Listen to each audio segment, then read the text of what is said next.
Unless you think writers are the only ones who hold a grudge, a new book all about some of the longest-running arguments in our region says differently. It's called Wicked Pissed, New England's most famous feuds. The author, Ted Reinstein, who many of you know from Chronicle, joins me now. Ted, it's great to see you. Good to see you, Jim. Wearing Thanks for essentially having the me. same jacket. I really appreciate you doing that. Good now, taste. Can we, the ones I'm most interested in, I kind of tell are the food ones. So I'm going to pretend like I care about history. We'll get to food in a couple of minutes. It's always about food. I'm so glad you wrote about the legendary Gustave Whitehead, because I've always been a huge fan of his. So you knew about it? Who? Never heard of him. Who is he, and what's the feud? So this is my favorite feud that I uncovered. Oh, it is? And my favorite feud, so bar none, glad. and one of my favorite stories. So Bridgeport, Connecticut, for the last 75, 80 years, has contended that one of their own, a German immigrant named Gustave Whitehead, beat the Wright brothers into the air for first flight honors by in 1901 by 2 full years. Right. And they have been feuding with North Carolina and the Smithsonian Institution ever since. So I know you don't take sides in this thing, but who's right? I mean, did he do it in 1901 or I mean, 2 years before? I think it comes down to what has been called the most famous and most reproduced photograph in history. That photograph, that iconic photograph of the Wright brothers, Whitehead did not have a photograph. He didn't have one for very good reasons. He was a German immigrant with a phrase we would understand today, uncertain immigration status. He was afraid of being deported, did this all in the shadows, literally, and ends up with no photograph. What year was this again? 1901. So was it video? No, that's a joke. No, okay. No video. Now, Concord versus Lexington is also a go. I actually learned something here that I thought I knew, but I didn't. So give us the skinny on this deal. Concord, Lexington. Who's our best friend in the world today? Great Britain. Who's still fighting the American Revolution?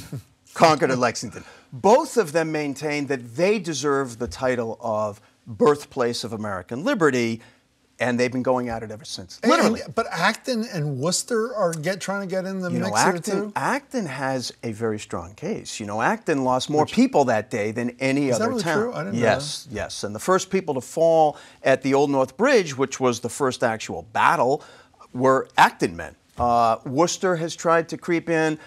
I think Concord and Lexington have got the battle sewn up. There's just no clear winner. Okay, we spent enough time on food. Let's go to food. My favorite line in your whole book, I'm sure everybody loves it, is Greek drama, including, in this case, actual Greeks. The Demoulas brothers. Everybody knows Market Basket, one of the greatest stories of all time.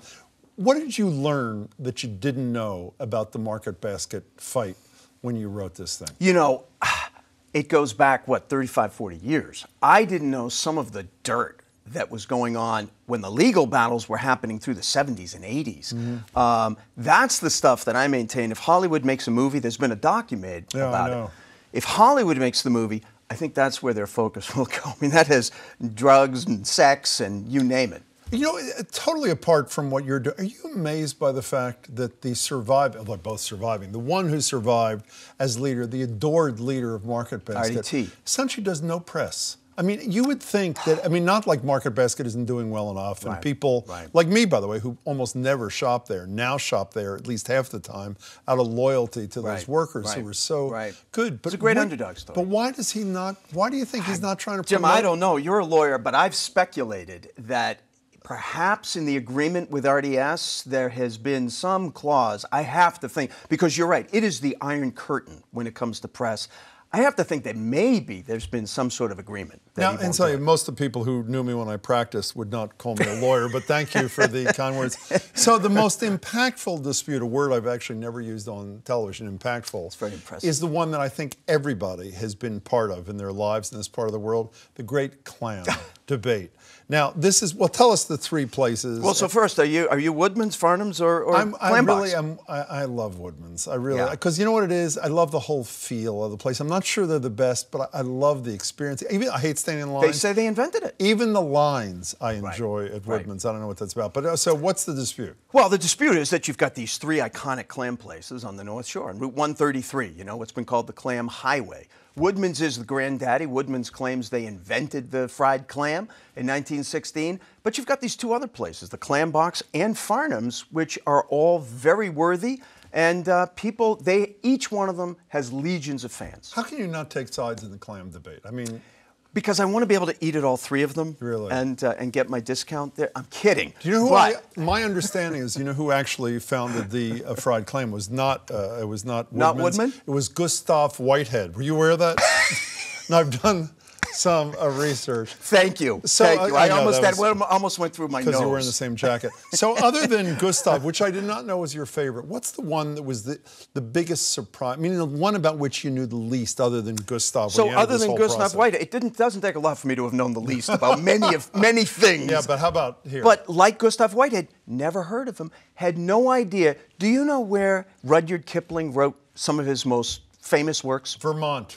Oh, you know what? You're a know-it-all. That's because I read the thing. I mean, I did not know before, actually. Neither did I. So, I mean, that's an amazing thing to me. Here in West Brattleboro, Vermont, in the last 3 years of the 1800s, he's writing his most famous stuff. So I only have 30 seconds left. How do you sit down and say, you know what I think I'm going to spend the next year of my life writing about? The great feuds in New England. I mean, I love it. This is not a criticism. It's a, well, what does that truth be come told, from?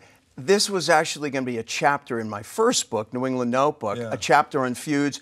Had to cut a whole bunch of stuff out. So I was actually sitting on this stuff, and it was kind of like hamburger helper, you know, for a writer. I thought, you know, I've already got the start of something, so it just meant finding out some more. And once I found out about Whitehead, that was it. It's exactly like all those Beatles and Prince songs in the vault. Same kind of thing. Ted Exactly. Reinstein, congratulations. Good to see you, Jim. Great to see you.